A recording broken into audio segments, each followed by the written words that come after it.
Let's take a breath together. Inhale, pause, exhale.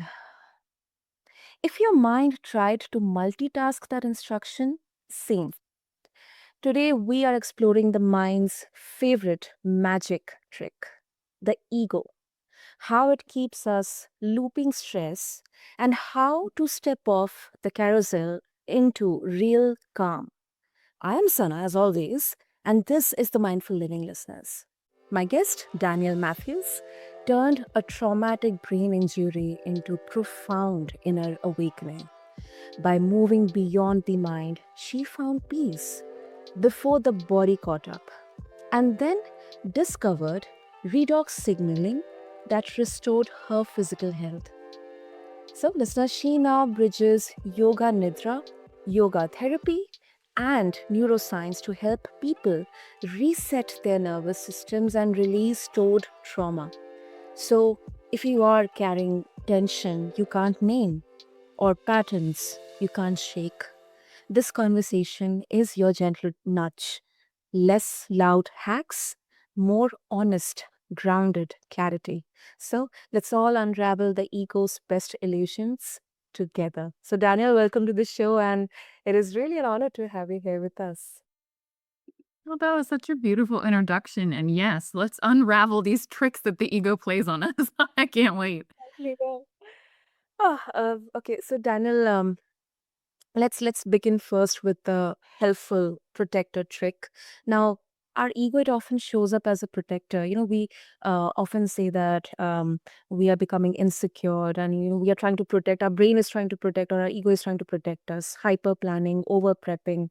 Yet it quietly fuels anxiety. So, how do you help someone recognize when being careful is actually an ego loop? Well, I think first of all, you have to realize what the ego is trying to do. And it's actually very helpful. I think a lot of people think, oh, it's a bad thing. Why do I have this thing? But the truth of the matter is, our ego mind is helping us to remember how to walk, how to talk, how to do all of these things. And its number one objective is to keep us safe. And so that is what it's trying to do all of the time. And unfortunately, sometimes it gets looped into things. And I kind of look at it as like I see four main patterns that the ego really falls into and that we fall kind of into, and it leaves us in a maze in our own mind. And I would say, one of those things, honestly, is resisting what's currently in front of us. So, if there is one thing that everyone takes away from this, I think this would just lighten everyone's load and make life much easier. And that is to realize that, look, when life is unfolding, say you're sitting in traffic and you're supposed to be at an appointment or you're supposed to be catching an airplane or whatever it might be, but there's traffic. When we resist the fact that we're sitting in traffic, we are taking away our own access to relaxation in that moment.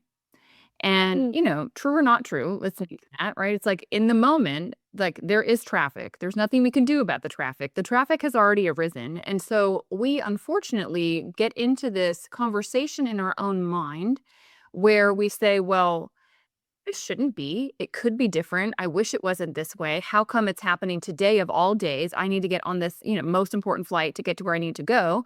I expected this to be different, right? We get into this whole loop. And that loop is causing us to stay in, like, gets our nervous system excited. It brings us into a stress response. And for those that are familiar with the sympathetic or parasympathetic nervous system, our sympathetic nervous system is our fight or flight response. And it's great that we have it. It's fantastic because it allows us to deal with challenges. But unfortunately, I would put forth that in this day and age, just like you said, the mind starts getting into these loops, and so it starts having conversations about this fantasy of how life should be, ought to be, could be. And unfortunately, it draws us into this sympathetic response. And if we are chronically there, it's kind of like, people use like the age old, like when a tiger came into your presence, Mhm. hundreds of years ago, like you either got eaten or you ran away. It's like the threat was there and then it was gone. It was a physical threat. But in our modern times, I think it's like we invite these tigers to come in and it's like they're sitting on the chair next to us in the room. And that is our mind. These are mental tigers, and they're constantly chattering and going. And I see the biggest one with all of the people that I coach and work with privately over the last decade. The biggest one is this resistance of the present moment.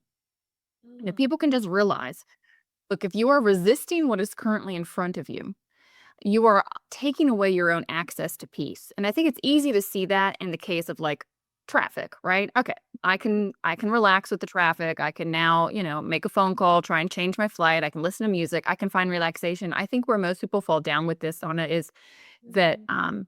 with people, because we believe, well, people can be different. People could have chosen differently. People could have shown up in our lives differently. And so we resist the people in our world and those interactions that we have, say with our in-laws or our boss or a coworker. And unfortunately, that resistance is causing us stress. And I would just offer to people to consider that it's the same for people as it is for objects and things like traffic. People are doing the best they know of all of the things that have worked on that soul in its journey through this life. They showed up in this particular moment the way they showed up. And can you just accept it? Can you be with it? And, I think, for me, that's the number one thing. It's like, look, you have external situations. If you resist it, you're gonna have inner stress. If you accept it, we've now opened the door to find peace. And of course, there's a lot of spiritual pitfalls with this teaching, that we can get into, but I think acceptance is number one. And that resistance that the ego has for us is a massive trick.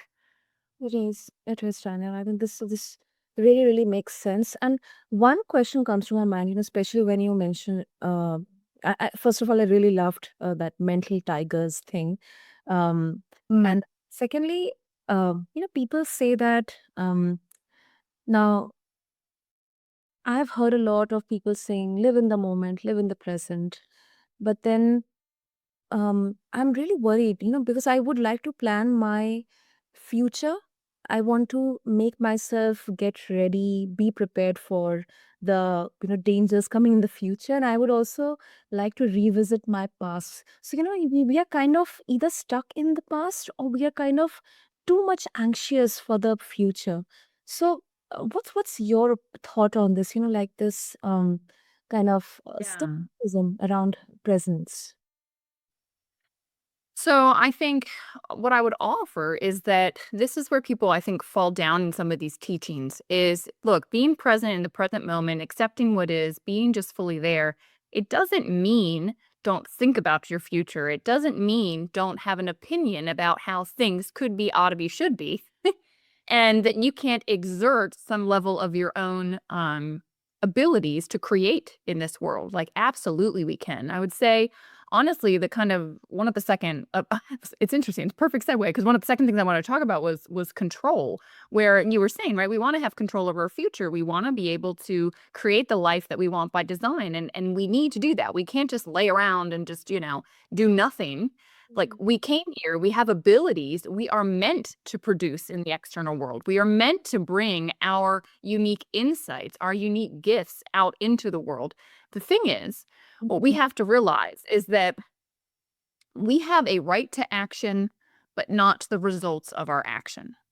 And so I would say, while yes, you should be present in the moment and aware of what's going on, it's definitely okay to start thinking about the future and, well, what do I want to create? But you have to realize that while you can make a step in that direction, Mhm. things might not go the way you planned. In fact, I would offer that life has no allegiance to our plans, and life is just gonna keep rolling. Life's Yeah. gonna do what it's going to do. Yes, yes, yes. Mhm. Yeah, our job is to say, "Okay, I have the right to my actions, but I'm going to let go of the result. I will do everything that's within my locus of control to create the life that I want, but I'm going to relax with whatever the outcome is." Yeah, That's the key. that's the key. Totally. I really loved the way you addressed to that skepticism, Daniel. And Yeah. I'll come to identity glue here. High performer, high achiever, um, superly, like critical of ourselves, then caretaker, survivor. Identities that do help, they do define us, but they can also uh, sometimes become trap for us. Where do Mhm. draw the line in there, Daniel? Well, I think that we have this notion that we are responsible for everything and that what like if have success, it's because like I was responsible for my success. And if I have failure, it's because I did something wrong and I failed. And unfortunately, I think this responsibility that we feel that we have over ourselves and others, it creates a lot of internal beating up of ourselves when things don't go right or the way that we had wanted. And it also creates even more stress when we extend this responsibility onto other people. And I see this really play out a lot in families, in close friendships and relationships, where we start to feel responsible for the experience of another or what someone else is going through. And we feel like, well, we have to do something about it. And I would offer this analogy, like if you can imagine, like you've got a loved one that is down in a hole. Okay. So maybe, I don't know, they like use the example of addiction because I think that a lot of people have seen this. So you have someone that has an addiction problem. Out of love, a lot of people are inclined to go jump in the hole and go, don't worry, I've got you. We're going to get through this. I'm going to help you. And all of a sudden, they don't realize they've put themselves in the hole. They've made the choice to go get in this hole. And so now they don't just have their own stressors, they also now are in the hole with this person. And guess what? That person could pick up the shovel and keep digging. They could dig the hole even deeper, and you're stuck in the hole with them. And it's completely out of your control to change another human being. We can't. And I'm not saying don't help. I'm not saying we can't do our part. What I'm saying is don't go jump in the hole and chain yourself to this other person's choices. What's better is to stand on the side of the hole, to say, hey, I'm here. Hey, if you want to move in a different direction, maybe look at this.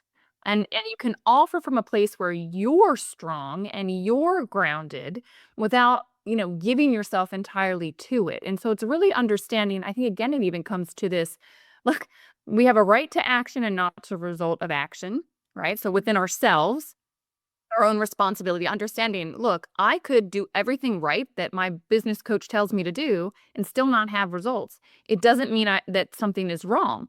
Perhaps it means that there's a different lesson I'm supposed to be learning than tangible physical like results. And to realize there's always something bigger happening beyond what the ego believes. And then also realizing that with other people, we need to create the space where we can support and not like we think that, oh, if I take on their burden, it somehow lifts it off of their shoulders, but it doesn't. It's just now you've got like double burden because you have your own and you have theirs, and they still have theirs. So if understand with that hole, just standing next to it and saying, I'm here and I can help you, that's really a key thing. And it's funny how fast our mind just jumps into, wanting to control, wanting to do something, wanting to make things right, wanting to help, wanting to save, wanting to do stuff for other people. And we just have to realize our locus of control and also where we're helpful and where we're really even not effective. Absolutely, absolutely, Daniel. I mean, this is so important to actually think about and discuss about because you are right. Like, I think at some point of the time, it becomes like, crutch for them, whatever we are doing, instead of empowering them to, not to completely depend on us. Let's say if it's a caretaker or it's a provider or just, or anyone in the family, especially in the family dynamics I'm talking about. So I think that is really such a mindful approach to look at it. And once again, I'll also bring in the aspect of urgency, because ego loves urgency. This feeling that it means something is wrong now. So, Daniel, how do you teach the body to separate real danger from this? If I can give an analogy, old wiring on a megaphone. It's a nice analogy. So it's interesting, I think awareness is the first step. And to go along, I'll give an analogy. Let's think about a garden. So I've been planting things here recently. I'm trying to create an herb garden. And how do we know what we've planted? Okay. We know what we've planted because under the right conditions, with the right, amount of nutrition and sunshine and water, those seeds will grow. Mm. And they need the right weather, the right conditions in order to grow. And what I would put forth is that we have in us seeds, things from our unfinished past, events that happened that we never fully digested, or patterned thinking that our mind has taken in believing to be true, like I'm not good enough, or I'm always abandoned, or I'm not worthy, or no one listens to me, right? These things. And what happens is that in life, through dynamics with family members, with coworkers, the weather patterns move into our world, and Mm. all of a sudden, this seed inside of us gets triggered.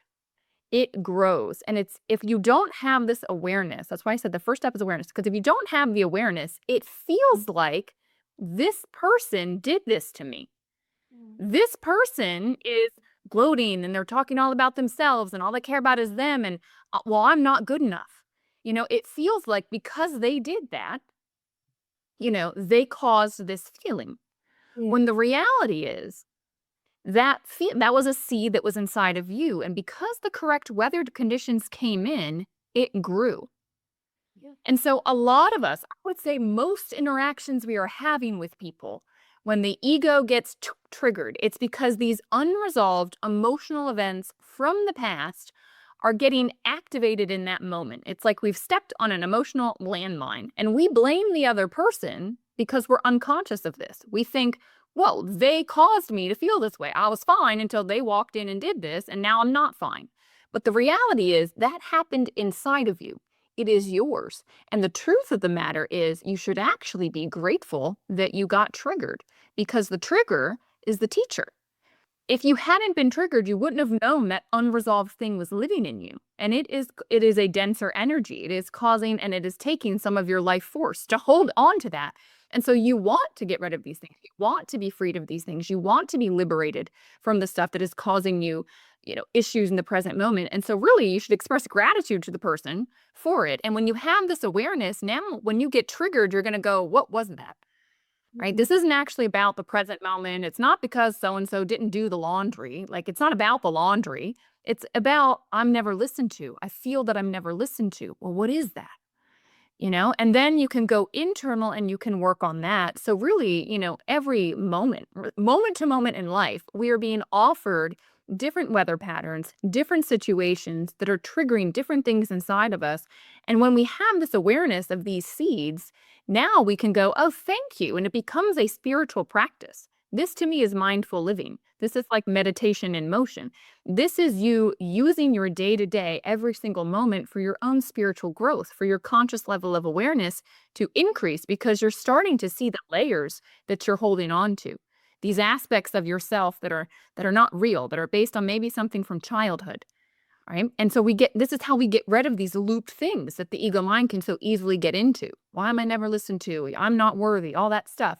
When it gets activated, now we can resolve it. And one of my favorite techniques for resolving these things is Yoga Nidra. It's guided meditation because it helps Mm. you create the space. So you create space from your thoughts, from your emotional reactions, and you're able to see them for what they are. And the more you meditate, the more you increase, it's like growing a muscle, the more you increase this capacity to not get engaged and triggered, but to witness the trigger.